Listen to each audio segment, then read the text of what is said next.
Une semaine marquée par la rentrée de la classe. Mistraliennes, Mistraliens, merci à vous de vous embarquer à mes côtés pour les premières traversées de Mistral mon autre.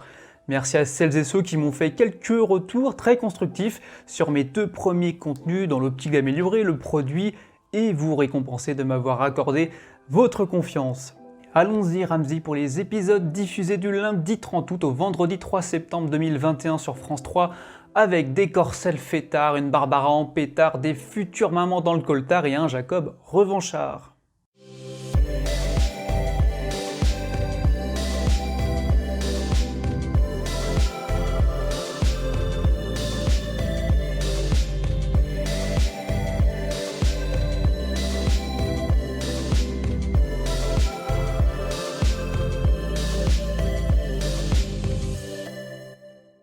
Jeudi 2 septembre.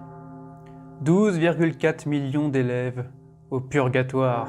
Toujours un petit événement, les rentrées scolaires dans les feuilletons, puisqu'on découvre de nouvelles têtes et potentiellement des personnages que l'on verra évoluer pendant de longues années. Tout commence avec Rocha, le proviseur, sur l'île, celui qui s'est repenti est sur le pont pour accueillir ses petits. Et là, une drôle de lycéenne prénommée Iris engage la conversation avec Kylian. La jeune femme très dynamique idolâtre tout autant l'action de Noé et Lola que les couettes de paillettes. Le couple, de retour après une participation remarquée à l'émission de M6 Incroyable Transformation, suscite de vives réactions auprès de son entourage. Sophie n'est même pas en mesure de reconnaître sa fille de dos attablée à la terrasse du Mistral, et puis Franck et Blanche, eux, ne sont guère plus convaincus en voyant le look assez dark de Noé. Peu importe pour le lycée Iris, parce que de paria à un pacha, il n'y a qu'un pas, ou plutôt un arbre. Moqué de tous il y a encore quelques mois, Lola s'est mis tout le lycée dans la poche en militant pour la sauvegarde de cet arbre. Et c'est peu dire que c'est un accueil triomphant que reçoivent Lola et Noé dans les couloirs du lycée.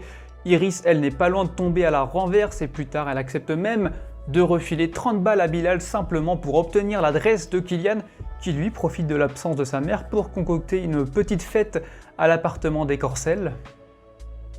L'appartement des Corcel. Qu'elle veut participer à une fête en présence de ses 2 héros écolos. Les 2 vedettes pro-planète font donc la connaissance avec leur fan number 1, mais ils vont être bientôt confrontés à un tout autre problème d'ordre personnel, d'ordre intime. Tout a commencé avec Bilal qui s'est vanté en classe auprès de Noé d'avoir couché pour la première fois, c'était avec Ambre. Un défi se dresse donc sur la route du couple, mais les choses ne vont pas se dérouler comme espéré. En tout cas, quelle que soit la performance sexuelle de Lola et Noé, une chose est sûre, Iris leur fait les yeux doux. 2 intrigues en une pour ce qui ressemble à l'un des principaux arcs de cette fin d'été. Les couples Barbara, César, Emma, Baptiste sont mis à l'épreuve tandis que Camille et Jacob mènent l'enquête pour démasquer le corbeau.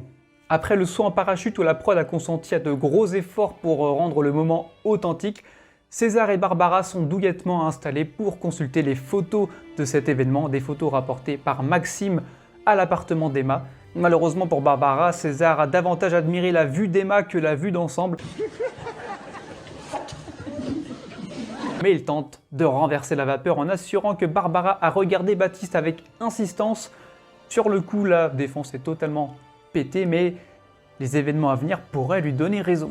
Barbara est clairement troublée quand Baptiste passe à l'appartement pour lui refiler un petit cadeau, voilà un beau altimètre. Oui, comme Emma a laissé sous-entendre qu'elle ne voulait plus ressauter, autant refourguer le cadeau à la copine de son associé et partager une étreinte aussi. Bah attends, il ne fait pas le déplacement pour rien, Baptiste. Je ne sais pas où on va, mais on y va tout droit, au triangle. Ah, carré. Oui, au carré amoureux. En parallèle des histoires d'Emma et de la bande, notre bon vieux Jacob pourrait ne pas s'en sortir. Après avoir causé de nombreuses victimes en toute impunité, les choses se gâtent pour lui lorsqu'il est menacé par un corbeau. La voix, plutôt aiguë, affirme être au courant de ses inactions et la chasse commence. Camille craint que sa propre sœur soit responsable et Jacob décide d'aller rendre une petite visite à César et Baptiste.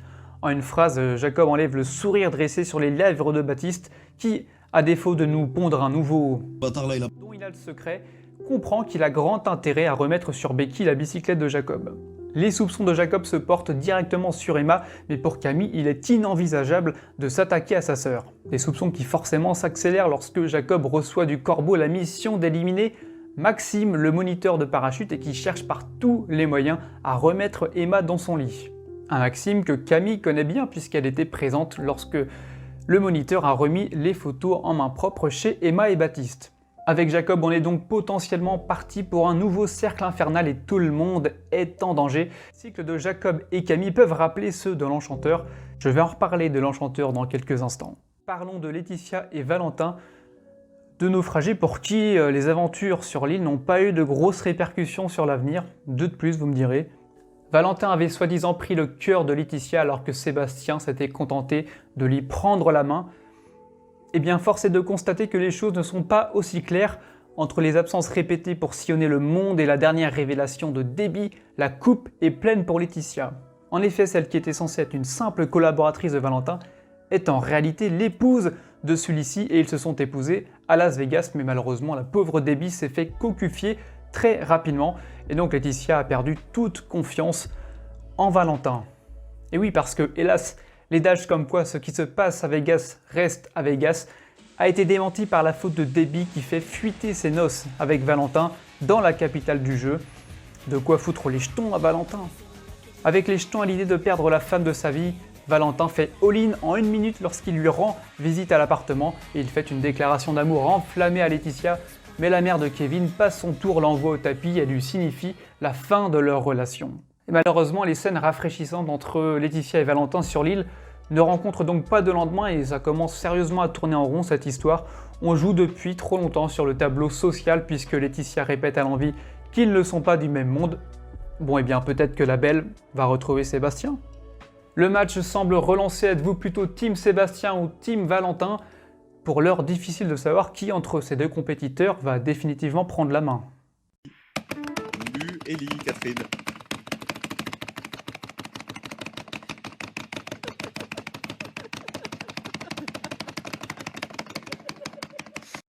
Pour le Mistral gagnant et le Mistral perdant de cette semaine. Alors ça rentre tout juste dans cette vidéo car on a revu Babette et Léa à l'antenne le vendredi. Mais j'aimerais négativement évoquer l'absence prolongée d'Émilie. Depuis l'histoire de la secte qui l'a vu sauver son beau-père Patrick, la jumelle de Léa est portée disparue. C'est un problème car Léa est au cœur de sa grossesse et il y a une grosse brouille entre sa jumelle et sa mère et cela ne semble pas l'affecter le moindre du monde. C'est Yolande qui s'est collée à rabibocher les deux femmes lors d'un dîner qui tourne un petit peu à la catastrophe. Non seulement Léa se barre avant le dessert, son dessert préféré, mais en plus la lotte s'avère empoisonnée et les deux femmes enceintes terminent à l'hôpital.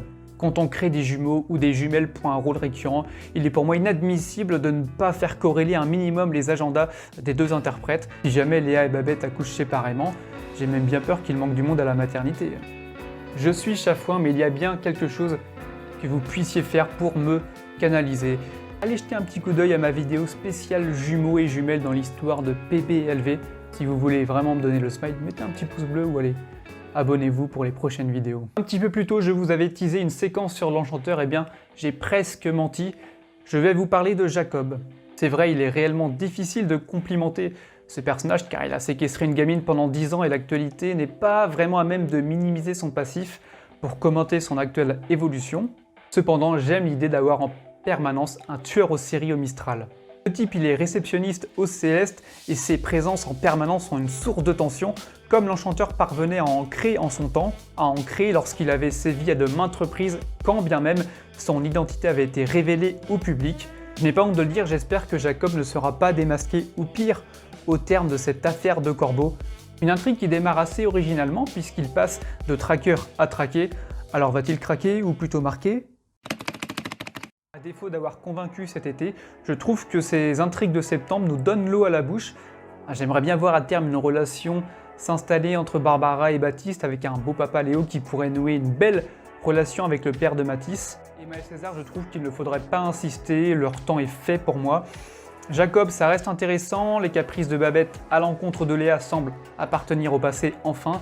Et les événements vont également bouger avec les nouveaux lycéens. Pour ma part, il me tarde vraiment de voir la suite. La suite de Mistralement Nôtre, elle, est prévue pour le vendredi 10 septembre. Vous avez fait connaissance précédemment avec le nouveau producteur de PBLV, notre journaliste exclusif, mi-journaliste et mi-fan. Bon, il y a aussi le prophète noir dont on aura du mal à se débarrasser. Eh bien, ils vont tous revenir très vite et la famille va même s'agrandir prochainement. Je trouve qu'il manque notamment un petit scénariste pour apporter un peu de folie aux épisodes. Ne vous inquiétez pas, Max de Frick travaille actuellement avec acharnement pour dénicher la perle rare. Mes remerciements vous sont adressés, merci d'être là. Et puis je vous dis à vendredi prochain pour un nouveau numéro de ce podcast qui est vôtre, mais surtout mistralement nôtre. Bye bye.